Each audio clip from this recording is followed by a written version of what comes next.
Voilà, écoutez, laissez-moi tout d'abord vous souhaiter une bonne soirée. Merci d'être venus nombreux pour cette opportunité de célébrer voilà, la fameuse journée de l'Europe, hein, cette date anniversaire du 9 mai 1950, hein, lorsque Robert Schuman a fait sa déclaration historique pour poser finalement les premiers jalons de ce qu'est l'Union européenne aujourd'hui.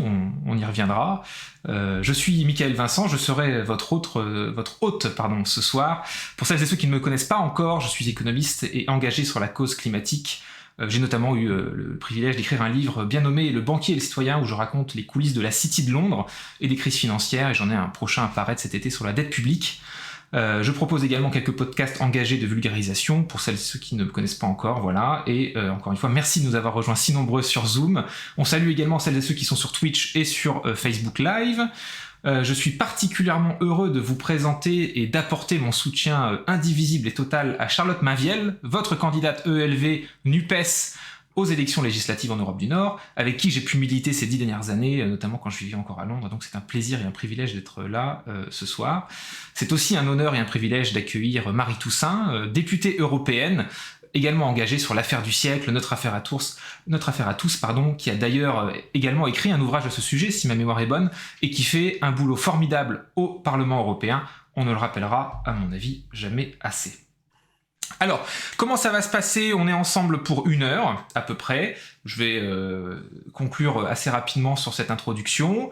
On aura donc 6 questions pour Charlotte et Marie, donc en mode ping-pong. Je vais poser une question à Charlotte, puis une question à Marie, pour voilà, une bonne vingtaine de minutes. Des questions bien évidemment sur l'Europe, hein, qui est le sujet qui nous anime aujourd'hui. Et puis la seconde partie de ce webinaire, donc pour une demi-heure, on sera ensemble. Vous avez la fonction sur sur Zoom du Q&A, donc n'hésitez pas à poser vos questions. On va sélectionner les questions et n'hésitez pas par ailleurs si vous avez des questions plus particulières pour Marie et le Parlement européen, ou plus particulièrement à Charlotte pour la candidature en Europe du Nord, n'hésitez pas à destiner vos questions à une personne, sinon on laissera voir un petit peu qui veut rebondir sur les remarques. Et donc ce soir, on est là pour parler de l'Europe, de parler aussi de ce que l'Europe représente pour nous, bien sûr. Il y a beaucoup d'enjeux. Je vais m'essayer du coup en 2 minutes rapidement à essuyer les plâtres et vous dire ce que l'Union européenne c'est pour moi, en tout cas ce qu'elle a d'importante pour nous, cette Union européenne imparfaite mais essentielle. L'écologie d'abord, évidemment, hein, le dérèglement climatique, l'exploitation du vivant et de la planète sont autant de défis internationaux qu'il est nécessaire de traiter au niveau européen, et l'Union européenne sur ces sujets, pour égrener comme ça quelques thèmes ou quelques mots-clés, c'est le Green Deal, hein, le fameux pacte vert, le programme Fit for 55 et la loi climat qui poussent dans cette direction-là. Des programmes comme la PAC et notamment Farm to Fork, qui essayent aussi d'un petit peu de promouvoir le bio, même si le diable est dans les détails.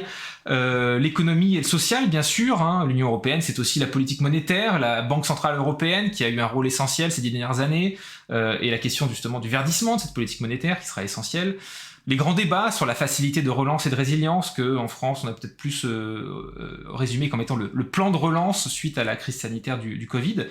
Les règles budgétaires aussi, hein, dont on sait qu'elle promeut quelque part une austérité qui peut nous empêcher à faire les investissements verts nécessaires et dont la réforme est à l'ordre du jour.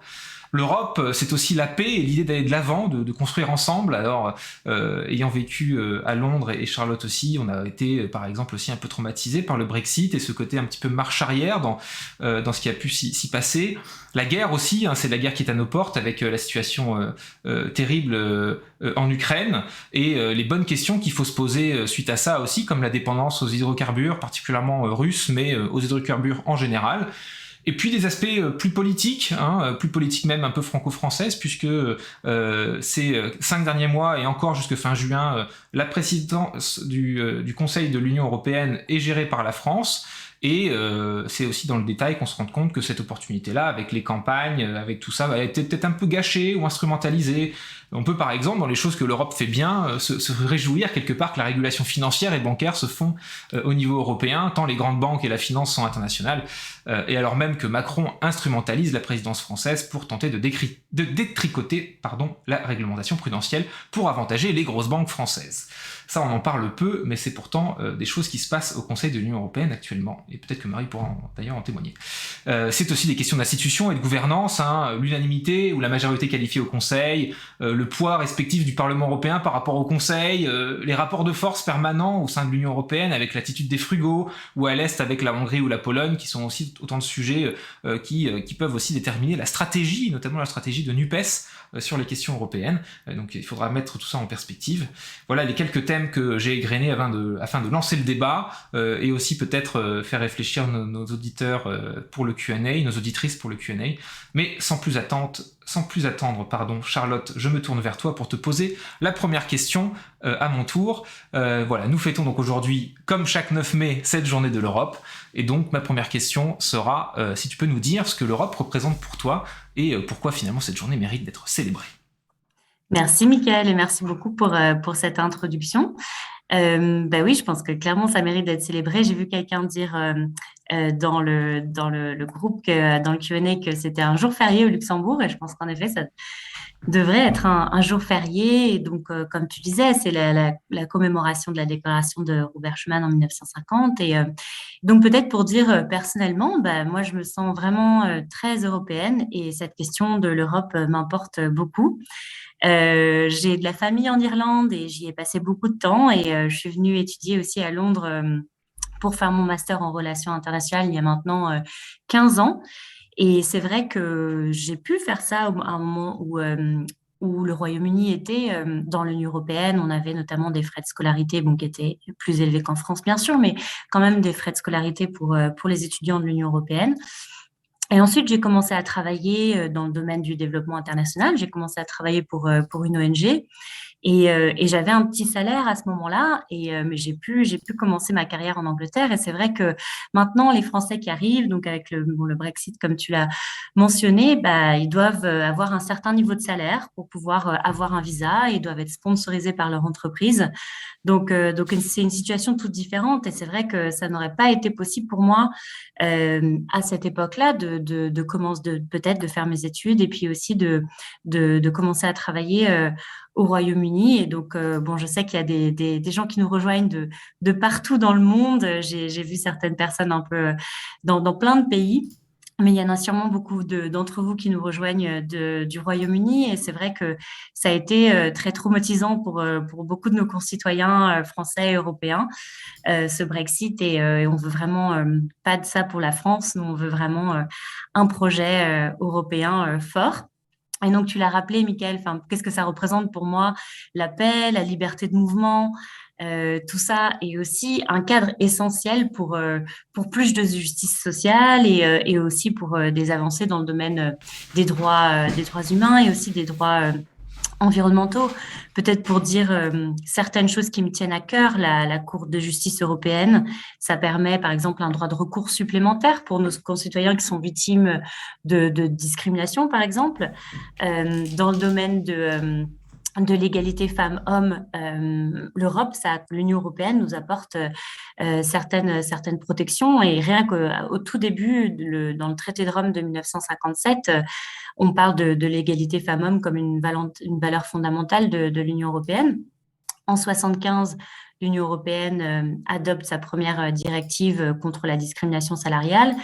Et plus récemment, en 2010, il y a aussi une directive sur le congé parental minimum. Bon, bien sûr, nous, on trouve que ça va pas assez loin et qu'il faut faire plus. J'étais en Suède juste la semaine dernière, et on a fait une conférence, une rencontre publique sur le thème d'égalité femmes-hommes. Et il y a beaucoup à apprendre et justement sur ces questions-là. Mais je pense que voilà, c'est aussi important de mettre en avant ça. Et puis pour finir aussi peut-être sur le domaine de l'écologie, tu t'en parlais, mais c'est vrai que dans le cadre du Green Deal européen, il y a notamment la loi européenne sur le climat. et donc qui fixe des objectifs contraignants pour les pays membres de l'Union européenne et d'atteindre notamment la neutralité carbone d'ici 2050. Bon, 2050, ça peut paraître super loin, mais ça nécessite bien sûr d'avoir des baisses vraiment importantes dans le niveau d'émissions de gaz à effet de serre. Mais il y a aussi une étape intermédiaire qui est d'essayer d'arriver à la neutralité pour essayer d'arriver à la neutralité climatique, qui est donc pour 2030 de s'engager à réduire d'au moins 55% nos émissions. Donc je pense que vraiment le cadre de l'Union européenne, c'est un cadre essentiel pour vraiment arriver à avoir de réelles avancées dans les domaines voilà, dont je viens de parler. Donc voilà pourquoi c'est vraiment important pour moi. Merci Charlotte. Marie, merci d'être présente aussi ce soir. Je vais décliner un petit peu la question pour toi de manière un petit peu différente.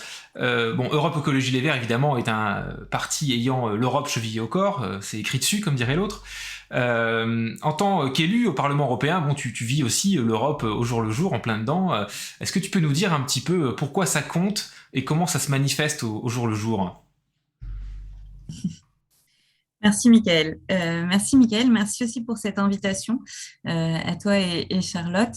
Et la première chose que je veux dire, parce que c'est la journée de l'Europe, mais l'Europe, elle est composée à la fois des élus au Parlement européen, et du coup, j'y reviendrai et je répondrai à ta question, mais aussi, encore aujourd'hui, peut-être malheureusement encore un peu trop, par les États membres. Et en ce sens, c'est absolument indispensable que la France, qui est l'un des pays les plus puissants de l'Union. Et donc ça, je pense qu'il faut le rappeler, parce que quand Charlotte dit on ne veut pas d'un Frexit, un Frexit sera encore plus douloureux pour l'Union européenne qu'un Brexit, parce qu'on ne parle pas seulement de PIB, d'ailleurs peut-être qu'on y reviendra également, du rôle et du poids du PIB dans la politique qui est menée, mais on parle aussi d'un des pays membres fondateurs de l'Union, et on parle beaucoup du couple franco-allemand qui était central, notamment pour des questions de guerre et de paix au moment en 1950, le 9 mai 1950, mais qui le reste et qui reste un moteur de l'Union européenne. Donc on a vraiment besoin d'une majorité différente pour la France et d'une majorité qui soit populaire, écologique et sociale, puisque tels sont les termes. Et donc, on a absolument besoin que Charlotte Mainville aille à l'Assemblée. Mais là, comme je m'adresse en plus aux Françaises et aux Français hors de France, vous avez un double travail, parce qu'il faut mobiliser vos camarades qui sont établis hors de France, et en l'occurrence en Europe du Nord, mais il faut aussi penser à appeler vos copains, vos copines, vos familles qui sont dans le territoire hexagonal pour qu'ils aillent voter aussi. Donc vous avez cette double entrée, et c'est absolument nécessaire, et chaque voix compte. Alors, le fait de donner une majorité absolue à l'Assemblée nationale, à la NUP, ok, on ne va pas se cacher les choses, c'est difficile, c'est très difficile. Le plus probable, c'est qu'on arrive à mettre en difficulté Emmanuel Macron dans sa propre Assemblée. Ce serait déjà une belle victoire que de faire en sorte qu'il ne puisse plus prendre de décision tout seul avec une majorité godillot à l'Assemblée, mais qui soit obligé de composer avec les autres forces politiques. Ce serait en quelque sorte une irruption de la 6e République parlementaire qu'on recherche dans la 5e. Mais si on arrive à avoir une vraie majorité populaire, écologique et sociale, et donc avec Charlotte à l'intérieur le 19 juin prochain, on sera vraiment en capacité de peser sur le cours de l'Europe et d'orienter les décisions qui sont prises. Donc, Mickaël, tu as cité une pléiade de législations et de projets européens aujourd'hui en cours de discussion, un peu trop. Je dois dire, ce ne sera pas possible ni pour Charlotte ni pour moi de répondre à chacun des sujets que tu as posés sur la table. Mais effectivement, étant donné que je m'occupe plus particulièrement des enjeux climatiques, environnementaux liés aux limites planétaires et à la justice environnementale au sein du Parlement européen, je veux donner un seul exemple. Aujourd'hui, la France d'Emmanuel Macron, je pourrais en donner plein en fait, j'ai envie d'en donner plein, mais la France d'Emmanuel Macron ne se bat pas seulement pour détricoter les règles prudentielles bancaires, et on sait à quel point c'est important, mais se bat également pour que la directive sur les énergies renouvelables, qui est en cours de discussion, dispose d'objectifs qui ne soient pas contraignants, mais seulement indicatifs. Donc, on est dans une France qui promeut l'énergie nucléaire. J'ai vu qu'il y avait une question-réponse qui demande à ce que le gaz soit désigné, estampillé comme une énergie verte, mais qui, en plus de ça, quand on en vient aux renouvelables, demande à ce que la trajectoire renouvelable et les trajectoires sectorielles soient indicative et non pas contraignante. Et en ce sens, on a bien vu cette année justement que la France était le seul pays de toute l'Union à ne pas respecter ses objectifs en termes de déploiement des énergies renouvelables. Donc pour le climat, comme pour l'Europe et le respect de l'état de droit dont on parle beaucoup, on oublie beaucoup de dire qu'Emmanuel Macron a été condamné à plusieurs reprises par la CJUE et par la CEDH pour des violations des législations environnementales ou relatives aux droits humains. Voilà, ça faut le dire aussi. Il y a un désobéissant aujourd'hui qui est à la tête de la France. Et c'est ça la réalité, sauf que là où il désobéit, c'est pas sur les sujets sur lesquels on serait les plus ouverts à la désobéissance, non, sur des sujets fondamentaux et vitaux. Et donc l'Europe au jour le jour, c'est ça, c'est la bataille pour un modèle plus écologiste, plus progressiste, plus social, qui défende ardemment jusqu'au bout les droits des femmes au sein de l'Union européenne et ceux des autres évidemment. Mais sur les droits des femmes, on a quand même une actualité un peu cuisante, et puis qui se battent aussi pour mobiliser les États membres pour qu'ils aillent dans le sens d'un mieux-disant, d'un plus-disant climatique, environnemental, parce que c'est vital, mais aussi social et aussi en matière de droits et de libertés fondamentales.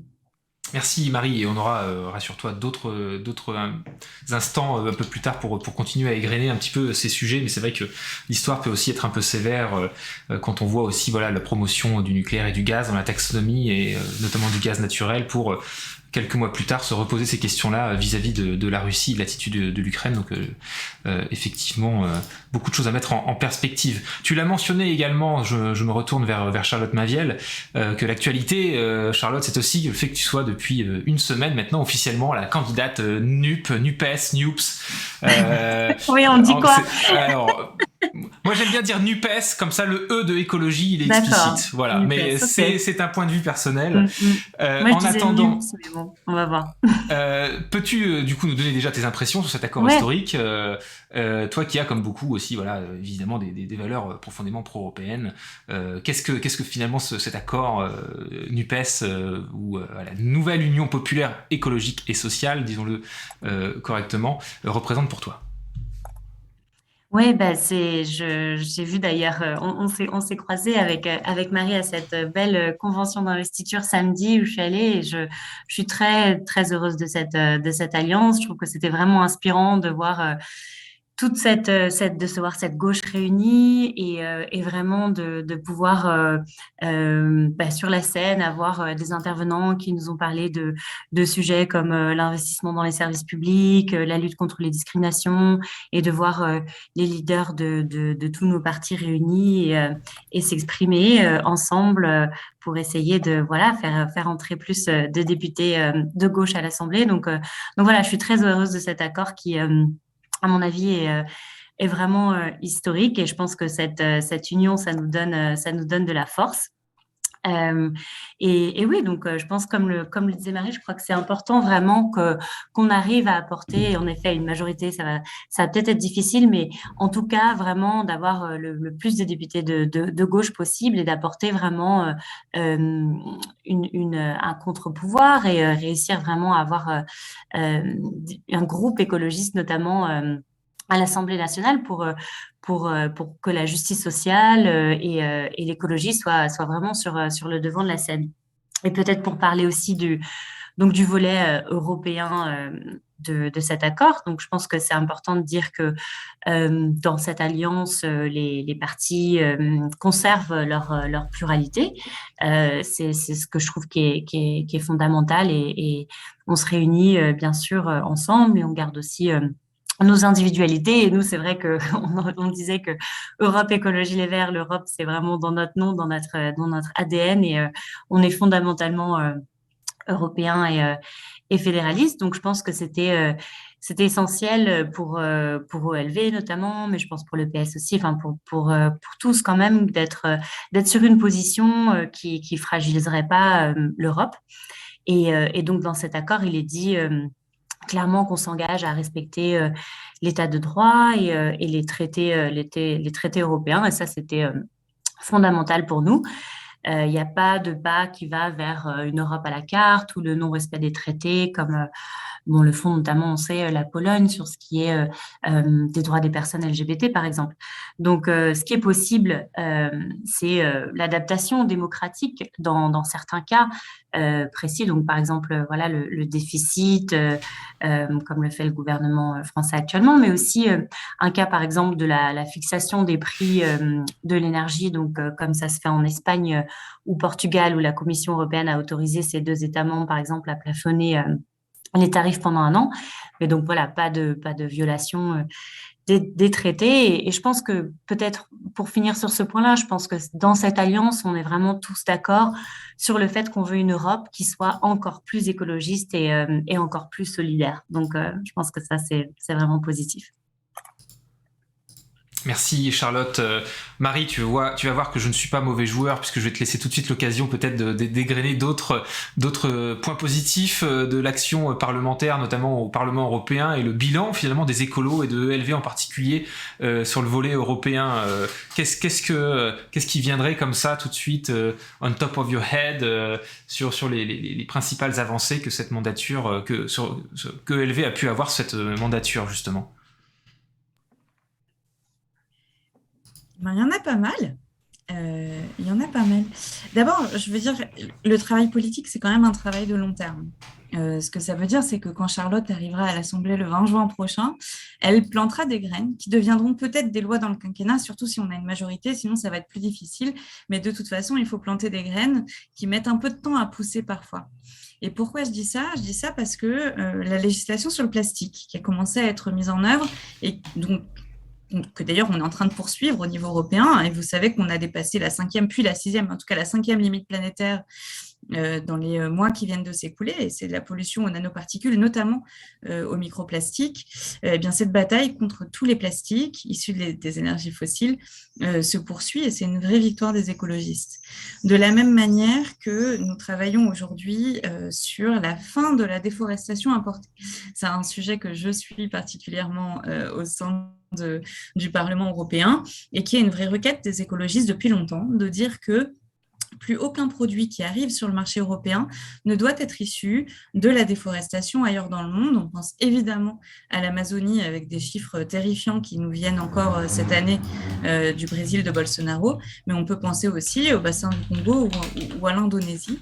Et cette bataille pour faire en sorte que notre économie ne contribue pas à la destruction de la nature, eh bien, c'est une bataille menée par les écologistes. On mène aussi des combats dans d'autres domaines, quand même.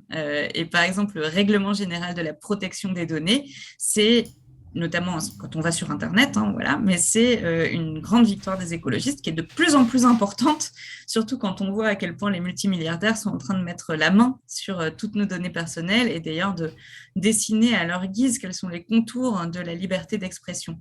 Et puis, évidemment, les droits des femmes, les droits des LGBTQI dont a parlé Charlotte tout à l'heure, qui restent l'un des chevaux de bataille principaux des écologistes au sein comme à l'extérieur du Parlement européen. Donc, tout ça, ce sont des victoires écologistes. Et le fait d'avoir aussi des écologistes dans des majorités dans les États membres, c'est absolument indispensable. Et on peut évidemment aller plus loin sur la sortie des énergies fossiles, contrecarrer un peu mieux Macron et ses projets d'imposer le nucléaire à l'Union et au monde entier, qu'on a des élus dans les parlements nationaux, dans les gouvernements nationaux, avec un ancien parlementaire européen, par exemple, qui est l'un des ministres les plus actifs dans la transition énergétique aujourd'hui au Conseil de l'Union européenne, comme Claude Turmes au Luxembourg. Voilà, ces élus-là, on en a besoin aussi, et on sait que l'Union, c'est une addition, c'est le suffrage universel direct et le Parlement européen, dont on aimerait qu'il ait plus de poids à l'avenir.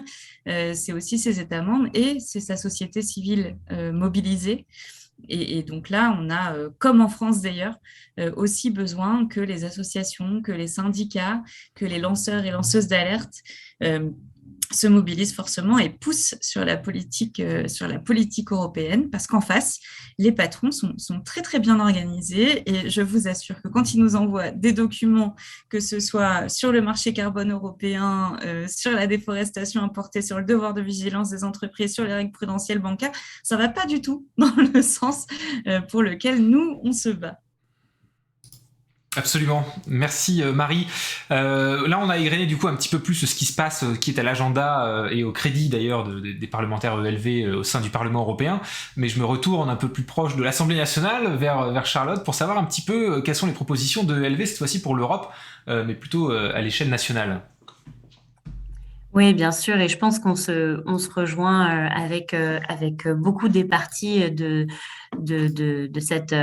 cette nouvelle alliance, de cette nouvelle union. Je pense que vraiment, enfin, pour nous, l'Europe, c'est pas qu'un idéal, mais c'est vraiment une nécessité. Et une échelle d'action nécessaire pour surmonter tous les défis dont on a parlé, les défis sociaux, les défis environnementaux. Et donc, on veut que la France soit motrice pour donner à l'Union européenne cette vraie capacité d'agir pour faire face à ces défis. Et en effet, Marie l'a dit, c'est un des pays principaux pour pouvoir peser dans tout ça. Donc déjà, peut-être pour dire certaines pistes qui nous tiennent à cœur.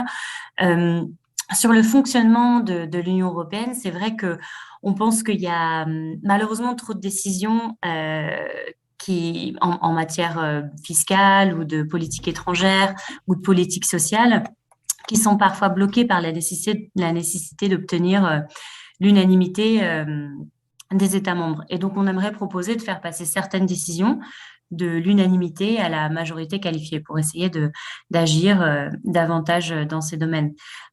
Ensuite, sur le volet de la taxation, on aimerait qu'il y ait une harmonisation au niveau de l'Union européenne et d'essayer d'élever le taux minimum de taxation des bénéfices des multinationales dans toute l'Union européenne à 25% pour que voilà, il y ait une vraie action collective dans ce domaine-là. Et on veut aussi faire en sorte de lutter contre la pauvreté et que ce soit vraiment une priorité de l'Union européenne. Et donc ça passe notamment par défendre une directive ambitieuse sur les salaires minimums. Bon, alors bien sûr, il y a des niveaux de vie différents dans différents pays européens, etc. Mais ça fait partie de nos propositions nationales d'essayer de pousser pour un salaire minimum un SMIC à 1 400 € par mois net, pour justement essayer de faire en sorte qu'il y ait des personnes qui sortent de cette grande précarité quand tu travailles. Et donc, on aimerait qu'il y ait des mesures en ce sens au niveau européen. Et ensuite, dans le domaine de la santé, bon, la pandémie, la crise du Covid, mais elle a vraiment pas de frontières. On a tous vécu ça. Ça a été très difficile. Et je pense que ceux d'entre nous qui sont dans des pays, bon, moi j'étais bien sûr au Royaume-Uni et c'est vrai que on a la chance d'avoir notre NHS, notre National Health System, et en France aussi, on a aussi un très très bon système de santé. Et donc on aimerait bien qu'au niveau de l'Union européenne, on puisse encourager et aider les États membres à garantir un accès universel aux services de santé. Je pense que c'est vraiment important. Et donc ensuite, peut-être plus dans le domaine de l'alimentation, de l'agriculture, on aimerait vraiment organiser la sortie des pesticides à l'horizon de 2030-2035. Et ça, c'est vraiment pas quelque chose qui a été encouragé par le gouvernement d'Emmanuel Macron. On sait qu'il a réintroduit les néonicotinoïdes et le glyphosate. Et vraiment, nous, on veut absolument sortir de ça et encourager l'Union européenne à guider les pays dans cette direction. Ensuite, on veut aussi qu'il y ait une part plus ambitieuse du budget de l'Union européenne qui soit dédiée au climat. Et on veut aussi que le reste du budget qui n'est pas forcément dédié au climat, mais qu'il respecte le principe de ne pas nuire à l'environnement. Et enfin, on aimerait qu'il y ait un traité environnemental européen qui voit le jour et qui permette de donner une valeur juridique à la protection de l'environnement, de la santé et de la biodiversité, dans le respect des limites planétaires que Marie évoquait tout à l'heure. Merci Charlotte, c'est très clair et j'espère que comme moi ça vous fait très envie. Marie, un dernier peut-être détour par Bruxelles et Strasbourg. Je précise Strasbourg pour ne choquer aucun Français bien sûr.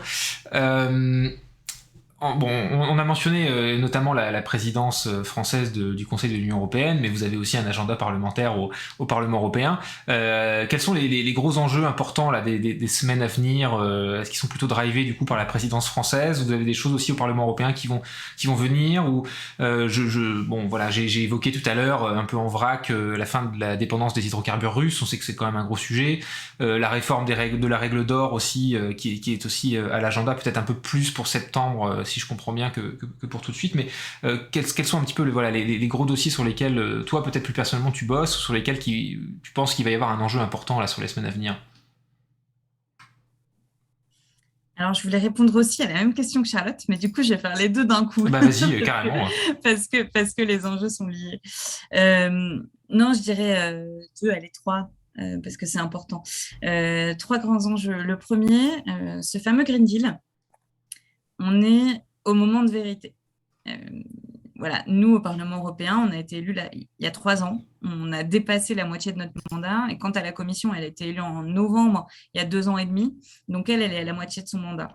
Ça veut dire que quand elle nous a proposé son Green Deal, voilà, elle a commencé à travailler les textes qui sont aujourd'hui sur la table. Alors, la présidence française voulait mener à bien, et je doute qu'on y arrive vu l'état d'avancement des dossiers, tout le paquet climat-énergie d'ici le 30 juin, quand elle passera la main.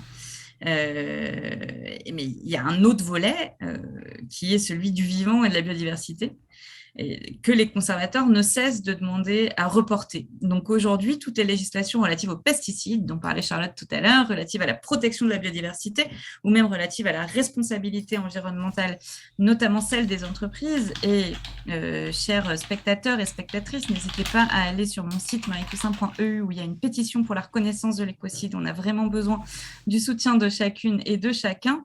Eh bien, tous ces sujets-là sont pour l'instant reportés. Et donc, voilà, la présidence française peut peut-être pousser pour les remettre sur la table, mais pour l'instant, ce sont les conservateurs et les libéraux qui l'emportent et qui se battent contre ces législations-là. J'en reviens à la question du paquet climat-énergie que la France voulait finaliser et porter au bout. Je vous ai déjà dit la difficulté qu'on a avec la présidence française sur la question des renouvelables. Ce n'est pas la seule difficulté qu'on a d'ailleurs avec la présidence française, mais au-delà de ça, on a un vrai push gazier aujourd'hui en Europe, qu'on sentait déjà avant la crise Covid et avant la terrible guerre menée par Poutine à l'Ukraine, mais qui a repris alors du plomb dans l'aile, c'est pas forcément, c'est l'inverse justement, qui a enlevé le plomb de son aile, le plomb de la transition de l'aile de son déploiement. Et on voit aujourd'hui les États membres développer de nouvelles infrastructures gazières, réclamer à la Commission, qui se plie d'ailleurs à leur demande, des achats groupés de gaz sur du long terme, établir des obligations de remplissage du stockage de gaz sur du long terme, et la Commission qui s'y refusait jusqu'à maintenant, mais qui est même en train de céder sur le fait de dire ok, on va refinancer avec de l'argent européen des infrastructures gazières, supposément hydrogène ready, et toutes ces appellations qui ne consistent en réalité qu'en du greenwashing, mais on est en train de remettre de l'argent public dans la machine de la destruction de la planète alors qu'on est dans le cadre du Green Deal. Donc ça, c'est l'un des enjeux, je vais dire, numéro 1. Le deuxième, c'est le socle des droits sociaux. Charlotte, on a un petit peu parlé, notamment sur la question du salaire minimum. Effectivement, on a un moment où ça pourrait aboutir, donc faut pousser. Mais il y a aussi un enjeu très, très fort sur la question des travailleurs des plateformes. Et on a eu en France une décision très récente sur Deliveroo. Bravo aux syndicalistes qui ont porté cette plainte ainsi qu'à leurs avocats. Mais on a besoin que les droits de ces travailleurs et de ces travailleuses soient protégés au niveau européen. Et donc, il y a aussi une discussion en cours. Donc, ce socle social, sa déclinaison concrète, deuxième enjeu. Et puis, le troisième, ce qui me permet aussi de me raccrocher à la réponse à la question que tu avais posée à Charlotte, mais aussi de répondre à la question de la réaction au discours d'Emmanuel Macron aujourd'hui à Strasbourg, c'est la question du futur de l'Europe. Et la question du futur de l'Europe, elle se pose à plusieurs égards. Évidemment, on a besoin d'une refonte européenne. Évidemment, la question de jusqu'où s'étend l'Union européenne et de quel partenariat on peut établir avec les pays qui sont à notre frontière, mais qui n'ont pas vocation, en tout cas pas tout de suite, à rentrer dans l'Union européenne. On pense évidemment à l'Ukraine. Toutes ces questions-là se posent. Le Parlement européen a voté la semaine dernière, à la majorité, alors courte majorité, mais une majorité quand même, pour la refonte des traités. mais dire qu'on refonde les traités, notamment pour y impulser un peu plus de démocratie européenne, avec par exemple des listes transnationales et d'autres fontes, c'est une chose. De dire qu'on veut refonder complètement l'Union européenne autour d'autres idéaux, et notamment autour de ce traité environnemental qui est un peu la concrétisation de la théorie du donut portée par Kate Raworth, c'est-à-dire qu'on a un plafond environnemental et un plancher social, et que l'ensemble des législations et des projets de l'Union européenne doivent tenir dans ce cadre. Ça, c'est une autre question. Et ce traité environnemental que j'ai porté fortement pendant les européennes de 2019, il doit demain, le 20 juin, être mis sur la table par Charlotte et les autres élus de la NUP qui auront une majorité politique à l'Assemblée. C'est essentiel. Et si la France pose une telle proposition sur la table, évidemment, ça peut changer la donne. Et puis, la refonte des traités, c'est aussi le fédéralisme, ces États-Unis d'Europe dont on parle régulièrement chez les écologistes et dans tous les mouvements pro-européens, mais qui doit être mis sur la table et qui permettrait finalement une forme de réponse à cette question de la désobéissance qui est arrivée dans cet accord électoral.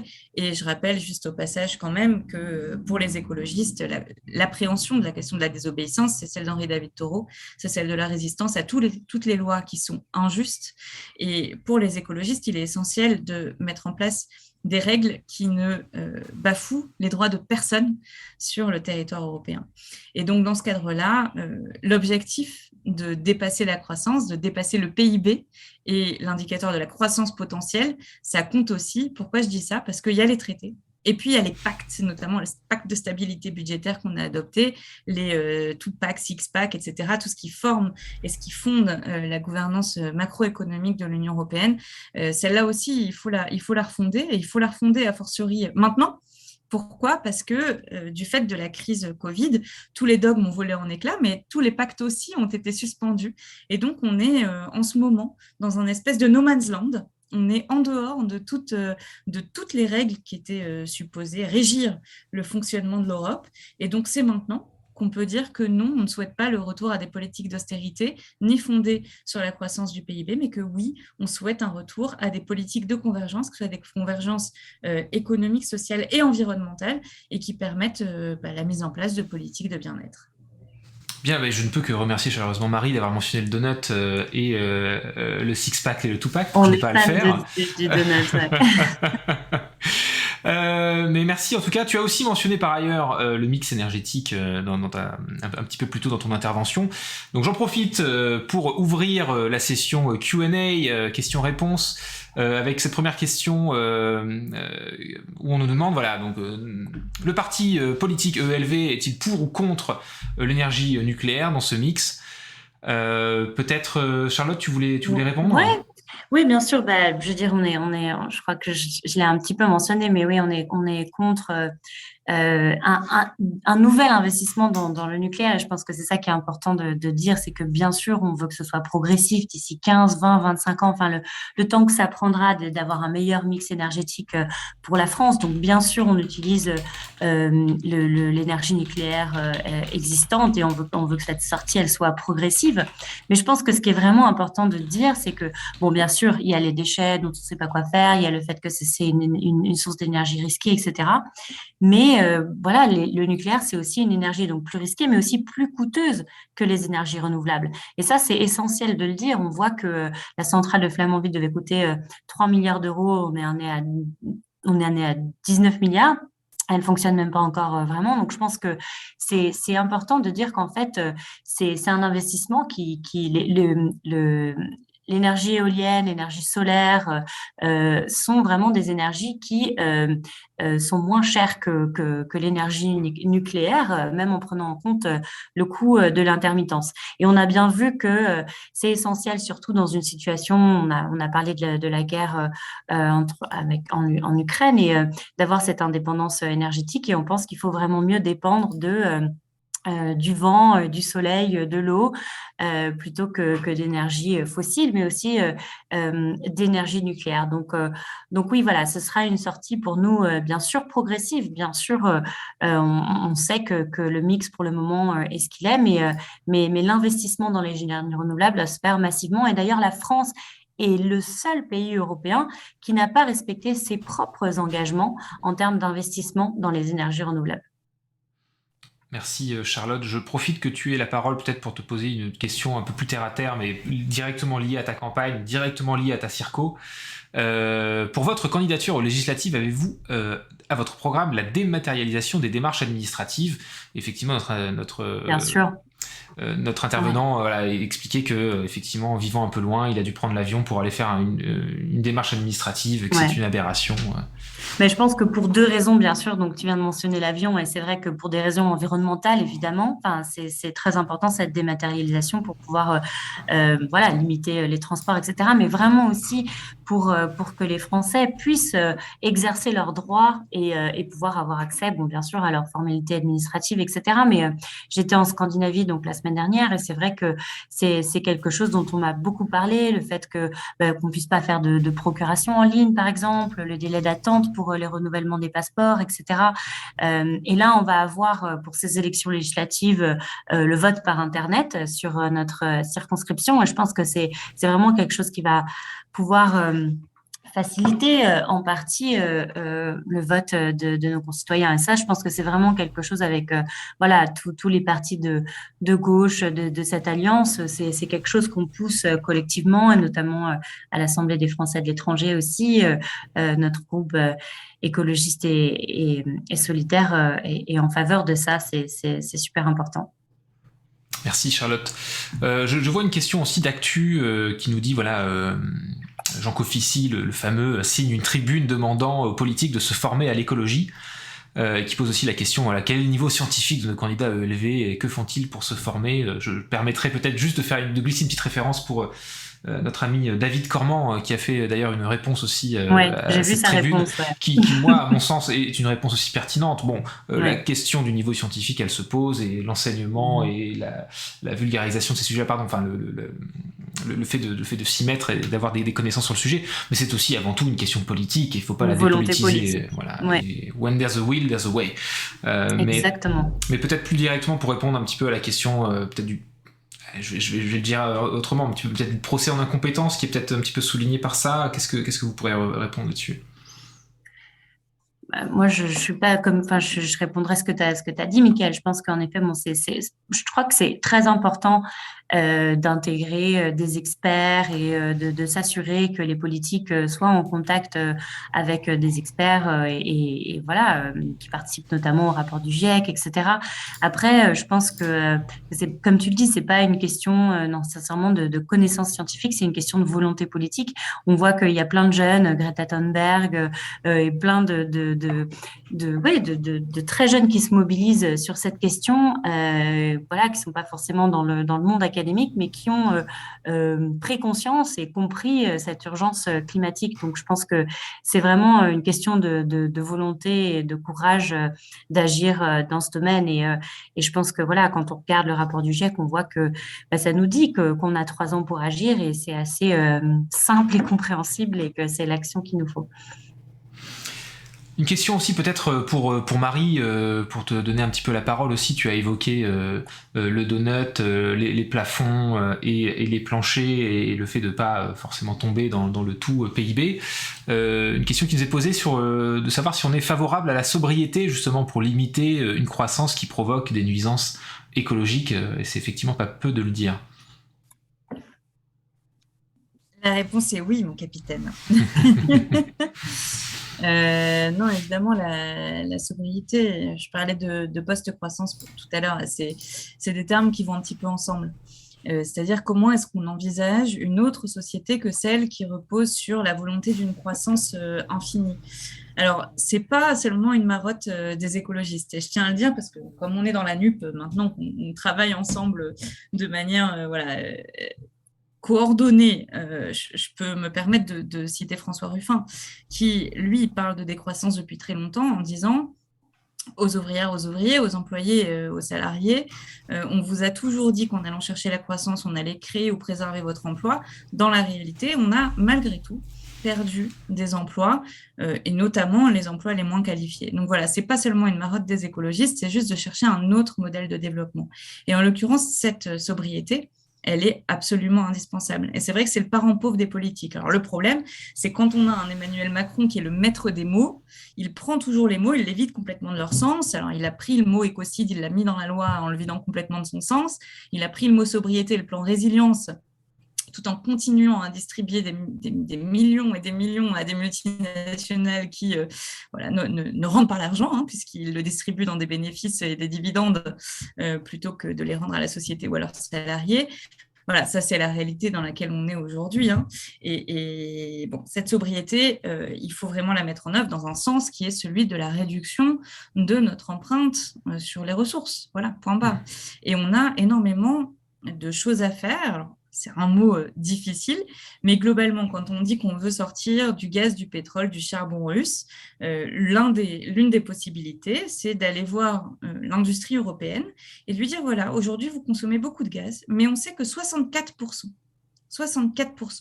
du gaz que vous utilisez, ça pourrait être remplacé dans les 6 à 9 mois par des pompes à chaleur, par des solutions alternatives qui aillent prendre de l'énergie par les renouvelables ou simplement par des réductions énergétiques. Et on voit bien à quel point la sobriété, dans ce cas, est un instrument pour la paix, un instrument pour l'indépendance et qu'elle est absolument essentiel de la développer.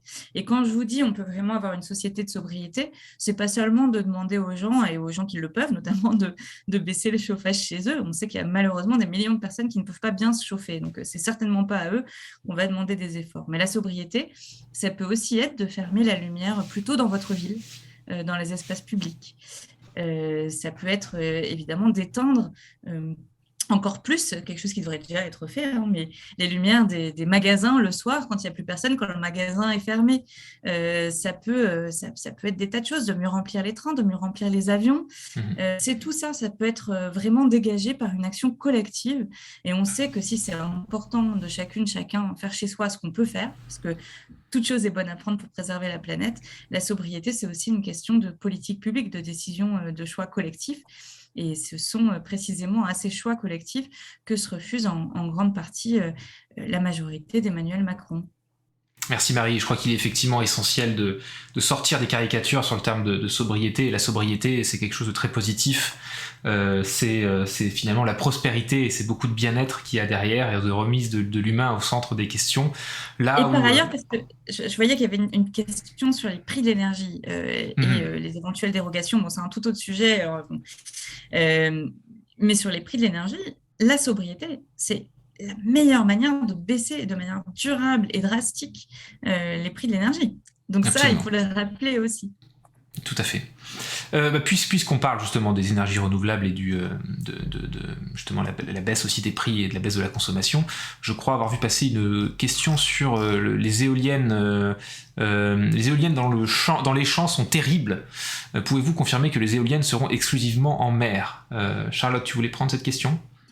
Écoute, je pense que oui. Enfin, je crois que évidemment, c'est vrai que les éoliennes offshore nuisent moins entre guillemets au paysage, mais je pense qu'il faut qu'il y ait un mix aussi avec des éoliennes terrestres et je pense que après il faut que ça se fasse bien sûr dans une situation où on est en consultation avec les autorités locales. Ça s'est beaucoup fait en Écosse de façon vraiment avec succès et c'est vrai que je pense que quand on pense aux autres types d'énergie, je pense que voilà, avoir une centrale nucléaire juste à côté, c'est peut-être pas forcément super non plus.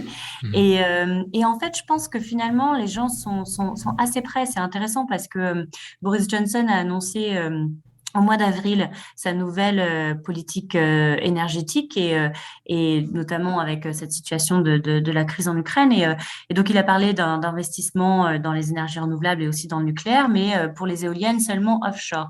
Et c'est vrai qu'il a été poussé par pas mal de députés conservateurs de sa majorité qui ont demandé des millions d'euros, qui ont dit non, on veut pas de ça.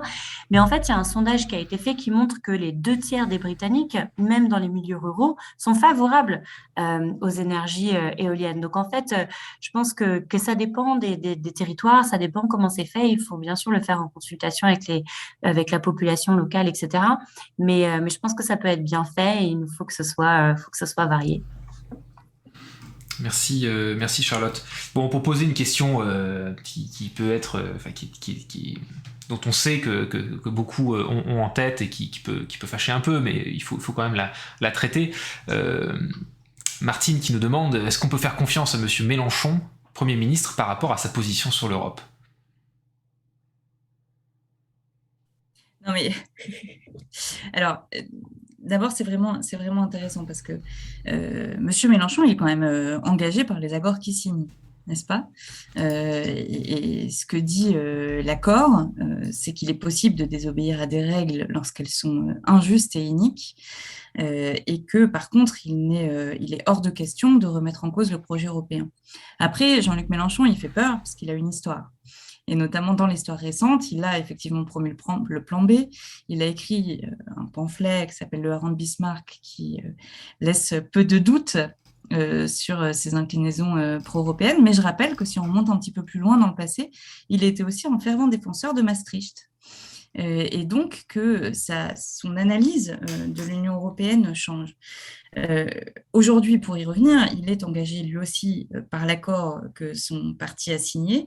Il est engagé par cette coalition. Il n'y a pas de situation dans laquelle la France insoumise est majoritaire seule à l'Assemblée nationale. Et cet accord NUP, il devrait nous aider à pouvoir atteindre une majorité. On l'espère, on y travaille. Mais la France insoumise ne sera pas majoritaire seule. Et dans les membres de la coalition, et plus encore chez Europe Écologie Les Verts, il y a des élus qui se battront effectivement pour faire vivre le projet européen.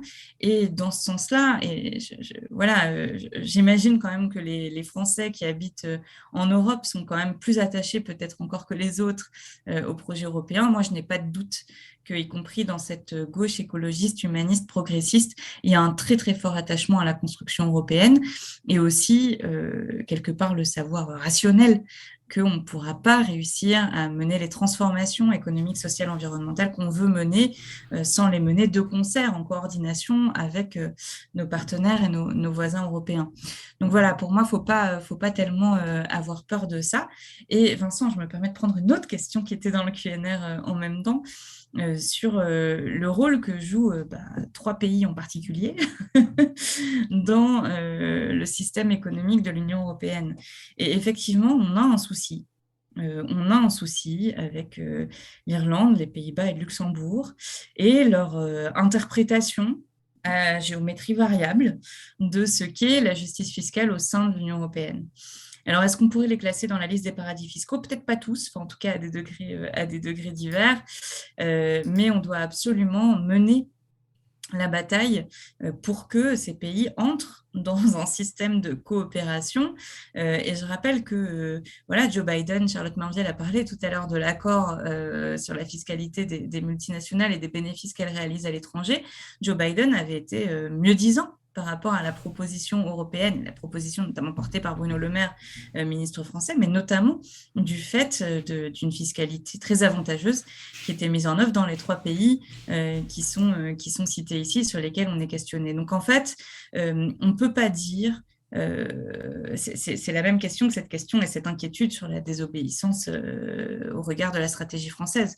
On ne peut pas dire à la Hongrie et à la Pologne, vous devez respecter toutes les règles de l'Union, si soi-même on est en contradiction, et a fortiori quand ces règles sont justement justes et qu'on les bafoue pour mettre en place des règles injustes. On ne peut pas se permettre de dire vous devez respecter les règles quand nous on les respecte pas. Donc oui, il y a un bras de fer à engager avec ces 3 pays qui sur certains aspects mènent des politiques qui sont aussi progressistes, donc il y a du bon et à manger et à boire dans les politiques nationales qui sont menées, mais il y a vraiment besoin de redresser la barre ici, et que effectivement tout le monde joue le jeu de la solidarité entre les États et au sein de chaque État membre. L'Europe, c'est aussi évidemment des échanges, c'est aussi la libre circulation des personnes, des biens et des services, plus particulièrement des transports, bien sûr. Et j'aimerais poser cette question qui nous vient d'Élise, notamment sur les liens entre la France et le Royaume-Uni. Est-ce que, Charlotte, tu as plus particulièrement des projets sur l'accès aux transports, des transports plus écolos, mais aussi sur l'Eurostar en particulier, dont les prix sont très élevés, et c'est vrai que c'est un petit peu rédhibitoire. En tout cas, c'est difficile de pouvoir profiter de l'Eurostar au maximum quand on est au Royaume-Uni et qu'on veut rentrer en France. Voilà. Bien sûr, Et cet arbitrage où souvent, où des vols finalement, où l'avion est moins cher que le train, c'est vrai pour l'Eurostar, mais c'est vrai aussi ouais. dans beaucoup d'autres endroits. Ouais.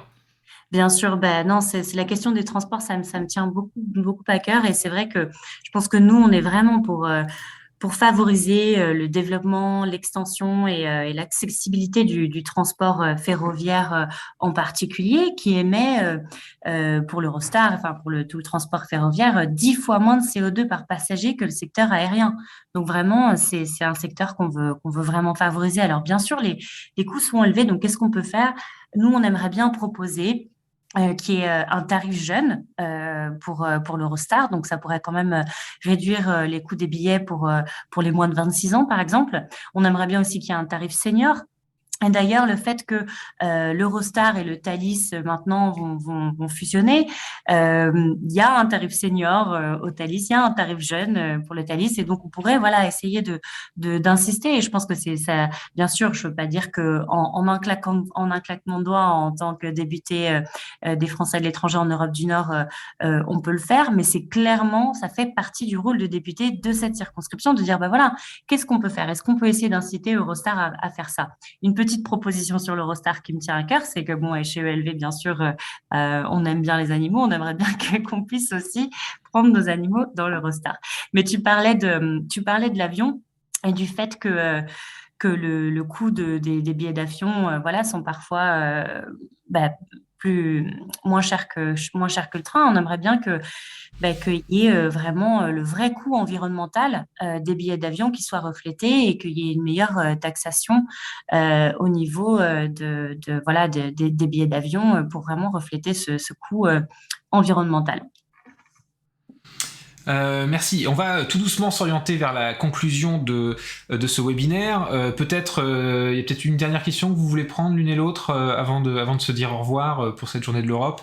En vrac, il y a une question voilà sur la taxe GAFA, il y a une question sur ce qu'on pense un petit peu du Shift Project ici. D'ailleurs, je vois que celle sur le Shift, elle revient 2 fois, donc à la limite, peut-être celle-ci pour terminer.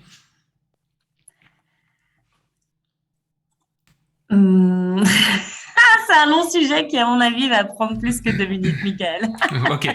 Non, ben alors, on s'était dit 1 heure. De toute manière, c'est peut-être l'occasion aussi, comme pour le coup, c'est des questions qui dépassent un petit peu le cadre qu'on s'était fixé pour aujourd'hui, qui est quand même celui de célébrer l'Europe et de parler de l'Europe pour cette journée de anniversaire, voilà, de la déclaration de Schuman qui a posé les premiers jalons de l'Union européenne. Je propose donc de garder ces questions pour un autre webinaire. Il y en aura d'autres, que ce soit en physique ou d'ailleurs sur Zoom.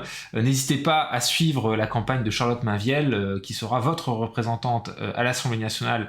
On fait tout pour, on l'espère, et j'espère que cette soirée vous aura convaincu. Si ce n'est pas le cas, il y en aura d'autres. Voilà, donc continuez à suivre la campagne de Charlotte.